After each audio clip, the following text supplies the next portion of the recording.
মানুহৰ কোনবোৰ কথাই কেতিয়াবা তোমাক বেছি আঘাত দিয়ে বাৰু যে চকুৰে নেদেখাটো তেতিয়া অনুভৱ হৈ যায় মই নেদেখা যদি দেখা হ'লহেঁতেন হয়তো চাগে তেতিয়া ইমানখিনি নহ'লহেঁতেন চাগে মোৰ কোনটো কথাই আঘাত দিয়ে বুলি ক'লে প্ৰথমতে মই এটা কথা ক'ব লাগিব মই মানুহৰ পৰা প্ৰীতিটো ভাল নালাগে মই দয়া বস্তু ভাল নাপাওঁ সঁচা কথা চকুৰে নেদেখিলেও দয়া নালাগে নালাগে মোক দয়া নালাগে কিন্তু যিখিনি আমাৰ অধিকাৰ সেইখিনিহে আমাক লাগে বা মই বিচাৰোঁ সেইখিনি চকুৰে নেদেখিলে বহুত মানুহে খুজি মাগি খায় বহুত মানুহে বাটে পথে গৈ গান বা অন্যান্য যিসমূহ প্ৰতিভা থাকে সেই প্ৰতিভাসমূহ দেখুৱাই তেওঁলোকে জীৱন নিৰ্বাহ কৰিবলৈ চেষ্টা কৰে কিন্তু আজি মোৰ লগত এই যিজন যুৱক সেই যুৱকজনে কিন্তু সেইবিলাক ৰাস্তা বাদ দিছে যিবিলাক ৰাস্তাত য'ত ক'ৰবাত গৈ গান গাই পইচা খোজা বা নহ'লে হাত পাতি পইচা খোজা সেই বস্তুবিলাক তেওঁ কিন্তু এভইড কৰিছে আৰু এভইড কৰি তেওঁ লৈছে টেকন'লজিৰ লগত তেওঁ খোজ মিলাই যাবৰ কাৰণে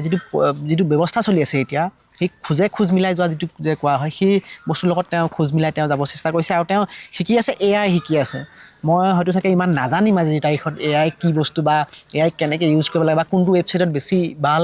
AI বেনিফিট হয় সেই বস্তুখিনি কিন্তু আজি কৰোণাৰ একেবাৰে তাৰ একেবাৰে জিভাৰ আগত